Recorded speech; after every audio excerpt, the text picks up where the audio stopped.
নমস্কাৰ, মই ঋতুৰাজ। টাইম 8ৰ দৰ্শকসকলৰ বাবে এই মুহূৰ্তত লৈ আহিছোঁ এটা ডাঙৰ খবৰ।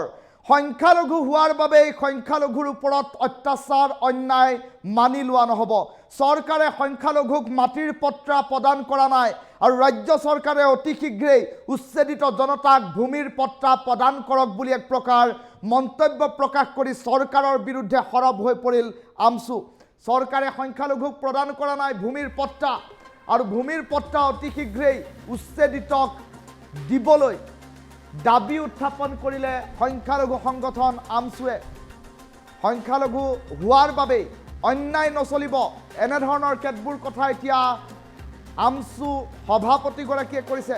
ধৰ্মীয় সংখ্যালঘু হোৱাৰ বাবেই তেওঁলোকক উচ্ছেদ কৰা হৈছে। শেহতীয়াকৈ হোৱা উচ্ছেদ সন্দৰ্ভত কৰিছে মন্তব্য। আলোচনাৰ জৰিয়তে সমস্যাৰ সমাধান কৰক, উচ্ছেদেই সেই সমস্যাৰ সমাধান নহয়।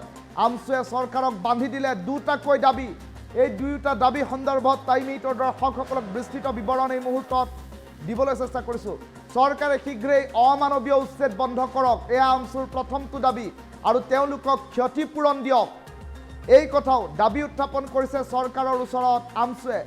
সংখ্যালঘুক শিক্ষাৰ অধিকাৰৰ পৰা বঞ্চিত কৰা হৈছে, এই মন্তব্য আমছু সভাপতি ৰেজাউল কৰিমৰ। সংখ্যালঘুৰ বৰ্তমান খাবলৈ পানী নাই, এই অভিযোগ আমছু সভাপতিগৰাকীয়ে কৰিছে। সকলো সংখ্যালঘু বিধায়কক ওলাই অহাৰ আহ্বান জনালে আমছু সভাপতিয়ে। আৰু সংখ্যালঘুৰ ওপৰত অত্যাচাৰ বন্ধ নকৰিলে তীব্ৰ প্ৰতিবাদ, গণতান্ত্ৰিক আন্দোলন অব্যাহত ৰখাৰ হুংকাৰ প্ৰদান কৰিলে। প্ৰয়োজনত অসম স্তব্ধ কৰাৰ হুংকাৰ দিলে আমছু সভাপতি ৰেজাউল কৰিমে। গোৱালপাৰা জিলা আয়ুক্তৰ কাৰ্যালয়ৰ সন্মুখত উচ্ছেদৰ বিৰুদ্ধে আমছুৱে সাব্যস্ত কৰিছে তীব্ৰ প্ৰতিবাদ। গোৱালপাৰাৰ হাছিলা বিলত শেহতীয়াকৈ দেখিবলৈ পোৱা গ'ল সংখ্যালঘুৰ জনতাৰ অধ্যুষিত এটা অঞ্চল, য'ত হাছিলা বিলৰ চৰকাৰী ভূমিৰ প্ৰায় 1500তকৈ অধিক বিঘা ভূমি অবৈধভাৱে দখল কৰি থকাৰ অভিযোগ উত্থাপন হৈছিল। আৰু তাৰ পাছতে এতিয়া ৰাজ্য চৰকাৰৰ প্ৰশাসন ব্যৱস্থাই বুলডোজাৰ লৈ উঠাই দিছে সেই ঘৰসমূহ, য'ত 700তকৈ অধিক পৰিয়াল, 4000তকৈ অধিক লোক বসবাস কৰিছিল।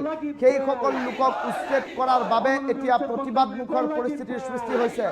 আৰু এই সংখ্যালঘু লোকসকল সংখ্যালঘু হোৱাৰ বাবে, ইছলাম ধৰ্মাৱলম্বী হোৱাৰ বাবে এতিয়া এই উচ্ছেদ চলিছে বুলি মন্তব্য প্ৰকাশ কৰা পৰিলক্ষিত হৈছে।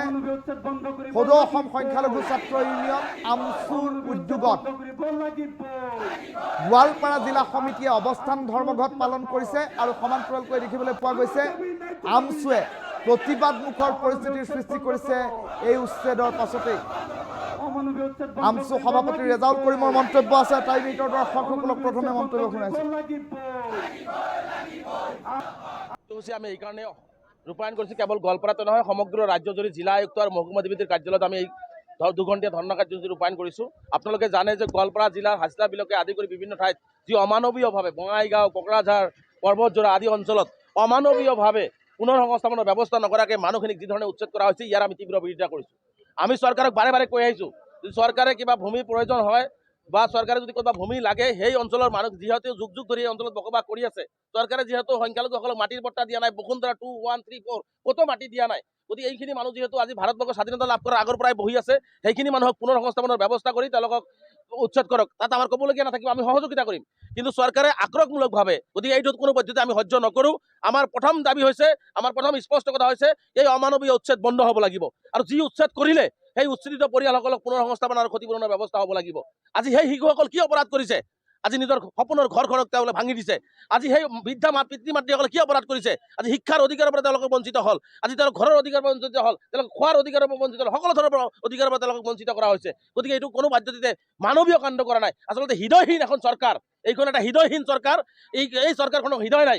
পুনৰ সংস্থাপন চৰকাৰে কেনেকৈ কৰিব, ক'ত কৰিব? চৰকাৰে পলিচি লৈ মানুহখিনিৰ লগত আলাপ আলোচনা কৰি এই জিলাখনেৰে বিভিন্ন ঠাইত তেওঁলোকক সংস্থাপন কৰাৰ ব্যৱস্থা গ্ৰহণ কৰিব লাগে। যিহেতু উচ্ছেদ কৰি দিলে, গতিকে সেই মানুহখিনিক স্কুল আছে, তেওঁলোকৰ কলেজ আছে, তেওঁলোকৰ মছজিদ আছে, মাদ্ৰাছা আছে, এই সকলো ব্যৱস্থা তেওঁলোকে কৰিব লাগিব। আজি খোৱাৰ পৰা তেওঁলোকে বঞ্চিত হৈছে, আজি এটোপাল পানী নাই। আজি ইমান নিৰ্দয় গোৱালপাৰা জিলা প্ৰশাসন যে উচ্ছেদৰ সময়ত এবটল পানী তেওঁলোকক দিবলৈ দিয়া হোৱা নাই। এনেকুৱা মানৱতা হ'ব পাৰে নেকি? এটা গণতান্ত্ৰিক দেশ এখনত মানুহক এনেকুৱা ধৰণৰ অন্যায় কৰা হয় নেকি? মানুহক এনেকুৱা ধৰণৰ অত্যাচাৰ কৰে নেকি? আজি তেওঁলোকক খোৱা খাদ্য সোমাবলৈ দিয়া হোৱা নাছিলে, আজি এটোপাল পানী দিয়া নাছিলে। গতিকে এই ধৰণৰ অমানৱীয় অত্যাচাৰ বহুত সহ্য কৰিলোঁ, যাৰ কাৰণে ৰাজ্যজুৰি আমি প্ৰতিবাদ কৰিছোঁ। আৰু ইয়াৰ পিছতো ভয়াৱহ প্ৰয়োজনত ৰাষ্ট্ৰীয় ঘাইপথ হওক, ৰেলপথ হওক আৰু অন্য ধৰণৰ যদি গণতান্ত্ৰিকভাৱে আন্দোলন কৰি আমি অসম স্তব্ধ কৰি দিবৰ কাৰণে আমি সাজু আছোঁ। গতিকে অসমৰ মুখ্যমন্ত্ৰী ডাঙৰীয়াক আহ্বান জনাইছোঁ, এই ধৰণৰ অত্যাচাৰ যদি বন্ধ নহয়, পৰৱৰ্তী পৰ্যায়ত সংখ্যালঘু ৰাইজৰ আমচুৰ প্ৰবল প্ৰত্যাহ্বানৰ সন্মুখীন হ'বৰ কাৰণে সাজু থাকিবৰ কাৰণে স্পষ্টভাৱে সুকীয়া আমি এইকাৰণে ৰূপায়ণ কৰিছোঁ। কেৱল গোৱালপাৰাতে নহয়, সমগ্ৰ ৰাজ্যজুৰি জিলা আয়ুক্ত আৰু মহকুমা অধিপতিৰ কাৰ্যালয়ত আমি এই দুঘণ্টীয়া ধৰ্ণা কাৰ্যসূচী ৰূপায়ণ কৰিছোঁ। আপোনালোকে জানে যে গোৱালপাৰা জিলাৰ হাজৰা বিলকে আদি কৰি বিভিন্ন ঠাইত যি অমানৱীয়ভাৱে বঙাইগাঁও, কোকৰাঝাৰ, পৰ্বতজোৰা আদি অঞ্চলত অমানৱীয়ভাৱে পুনৰ সংস্থাপনৰ ব্যৱস্থা নকৰাকৈ মানুহখিনিক যি ধৰণে উচ্ছেদ কৰা হৈছে, ইয়াৰ আমি তীব্ৰ বিৰোধিতা কৰিছোঁ। আমি চৰকাৰক বাৰে বাৰে কৈ আহিছোঁ, যদি চৰকাৰে কিবা ভূমিৰ প্ৰয়োজন হয় বা চৰকাৰে যদি ক'ৰবাত ভূমি লাগে, সেই অঞ্চলৰ মানুহ যিহেতু যুগ যুগ ধৰি এই অঞ্চলত বসবাস কৰি আছে, চৰকাৰে যিহেতু সংখ্যালঘুসকলক মাটিৰ পট্টা দিয়া নাই, বসুন্ধৰা 2, 1, 3, 4 ক'তো মাটি দিয়া নাই। গতিকে এইখিনি মানুহ যিহেতু আজি ভাৰতবৰ্ষৰ স্বাধীনতা লাভ কৰাৰ আগৰ পৰাই বহি আছে, সেইখিনি মানুহক পুনৰ সংস্থাপনৰ ব্যৱস্থা কৰি তেওঁলোকক উচ্ছেদ কৰক, তাত আমাৰ ক'বলগীয়া নাথাকিব, আমি সহযোগিতা কৰিম। কিন্তু চৰকাৰে আক্ৰমণমূলকভাৱে, গতিকে এইটোত কোনো পদ্ধতি আমি সহ্য নকৰোঁ। আমাৰ প্ৰথম দাবী হৈছে, আমাৰ প্ৰথম স্পষ্ট কথা হৈছে, এই অমানৱীয় উচ্ছেদ বন্ধ হ'ব লাগিব। আৰু যি উচ্ছেদ কৰিলে সেই উচ্ছেদিত পৰিয়ালসকলক পুনৰ সংস্থাপন আৰু ক্ষতিপূৰণৰ ব্যৱস্থা হ'ব লাগিব। আজি সেই শিশুসকল কি অপৰাধ কৰিছে? আজি নিজৰ সপোনৰ ঘৰখনক তেওঁলোকে ভাঙি দিছে। আজি সেই বৃদ্ধা পিতৃ মাতৃসকলে কি অপৰাধ কৰিছে? আজি শিক্ষাৰ অধিকাৰৰ পৰা তেওঁলোকে বঞ্চিত হ'ল, আজি তেওঁলোকৰ ঘৰৰ অধিকাৰৰ পৰা বঞ্চিত হ'ল, তেওঁলোকে খোৱাৰ অধিকাৰৰ পৰা বঞ্চিত হ'ল, সকলো ধৰণৰ অধিকাৰৰ পৰা তেওঁলোকক বঞ্চিত কৰা হৈছে। গতিকে এইটো কোনো পদ্ধতিতে মানৱীয় কাণ্ড কৰা নাই। আচলতে হৃদয়হীন এখন চৰকাৰ, এইখন এটা হৃদয়হীন চৰকাৰ। এই চৰকাৰখনৰ হৃদয় নাই। পুনৰ সংস্থাপন চৰকাৰে কেনেকৈ কৰিব, ক'ত কৰিব? চৰকাৰে পলিচি লৈ মানুহখিনিৰ লগত আলাপ আলোচনা কৰি এই জিলাখনৰে বিভিন্ন ঠাইত তেওঁলোকক সংস্থাপন কৰাৰ ব্যৱস্থা গ্ৰহণ কৰিব লাগে, যিহেতু উচ্ছেদ কৰি দিলে। গতিকে সেই মানুহখিনিক স্কুল আছে, তেওঁলোকৰ কলেজ আছে, তেওঁলোকৰ মছজিদ আছে, মাদ্ৰাছা আছে, এই সকলো ব্যৱস্থা তেওঁলোকে কৰিব লাগিব। আজি খোৱাৰ পৰা তেওঁলোকে বঞ্চিত হৈছে, আজি এটোপাল পানী নাই। আজি ইমান নিৰ্দয় গোৱালপাৰা জিলা প্ৰশাসন যে উচ্ছেদৰ সময়ত এবটল পানী তেওঁলোকক দিবলৈ দিয়া হোৱা নাই। এনেকুৱা মানৱতা হ'ব পাৰে নেকি? এটা গণতান্ত্ৰিক দেশ এখনত মানুহক এনেকুৱা ধৰণৰ অন্যায় কৰা হয় নেকি? মানুহক এনেকুৱা ধৰণৰ অত্যাচাৰ কৰে নেকি?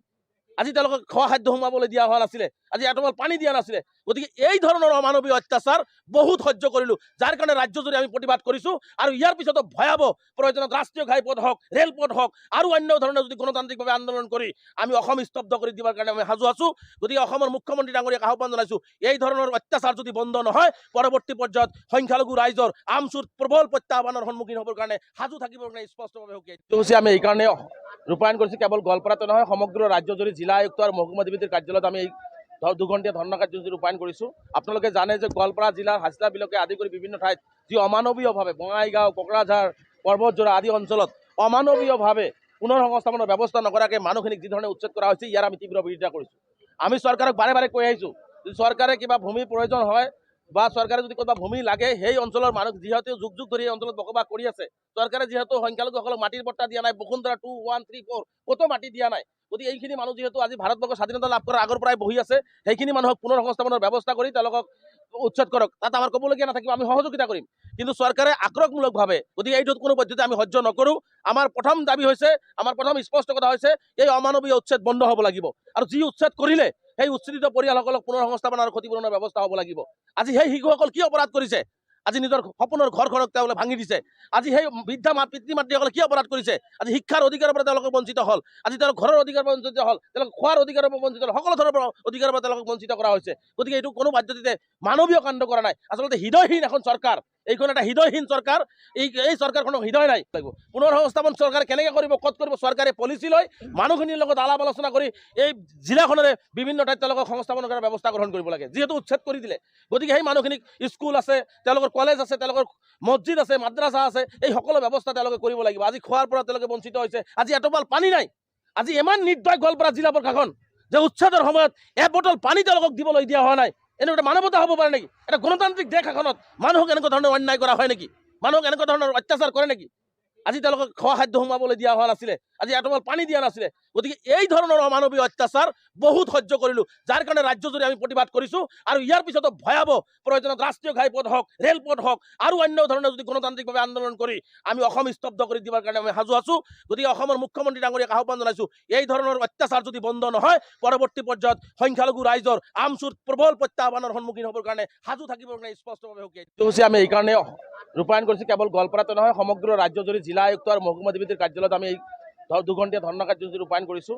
আপোনালোকে জানে যে গোৱালপাৰা জিলাৰ হাজৰা বিলকে আদি কৰি বিভিন্ন ঠাইত যি অমানৱীয়ভাৱে বঙাইগাঁও, কোকৰাঝাৰ, পৰ্বতজোৰা আদি অঞ্চলত অমানৱীয়ভাৱে পুনৰ সংস্থাপনৰ ব্যৱস্থা নকৰাকৈ মানুহখিনিক যি ধৰণে উচ্ছেদ কৰা হৈছে, ইয়াৰ আমি তীব্ৰ বিৰোধিতা কৰিছোঁ। আমি চৰকাৰক বাৰে বাৰে কৈ আহিছোঁ, যদি চৰকাৰে কিবা ভূমিৰ প্ৰয়োজন হয় বা চৰকাৰে যদি ক'ৰবাত ভূমি লাগে, সেই অঞ্চলৰ মানুহ যিহেতু যুগ যুগ ধৰি এই অঞ্চলত বসবাস কৰি আছে, চৰকাৰে যিহেতু সংখ্যালঘুসকলক মাটিৰ পট্টা দিয়া নাই, বসুন্ধৰা 2, 1, 3, 4 ক'তো মাটি দিয়া নাই। গতিকে এইখিনি মানুহ যিহেতু আজি ভাৰতবৰ্ষৰ স্বাধীনতা লাভ কৰাৰ আগৰ পৰাই বহি আছে, সেইখিনি মানুহক পুনৰ সংস্থাপনৰ ব্যৱস্থা কৰি তেওঁলোকক উচ্ছেদ কৰক, তাত আমাৰ ক'বলগীয়া নাথাকিব, আমি সহযোগিতা কৰিম। কিন্তু চৰকাৰে আক্ৰমণমূলকভাৱে, গতিকে এইটোত কোনো পদ্ধতি আমি সহ্য নকৰোঁ। আমাৰ প্ৰথম দাবী হৈছে, আমাৰ প্ৰথম স্পষ্ট কথা হৈছে, এই অমানৱীয় উচ্ছেদ বন্ধ হ'ব লাগিব, আৰু যি উচ্ছেদ কৰিলে সেই উচ্ছেদিত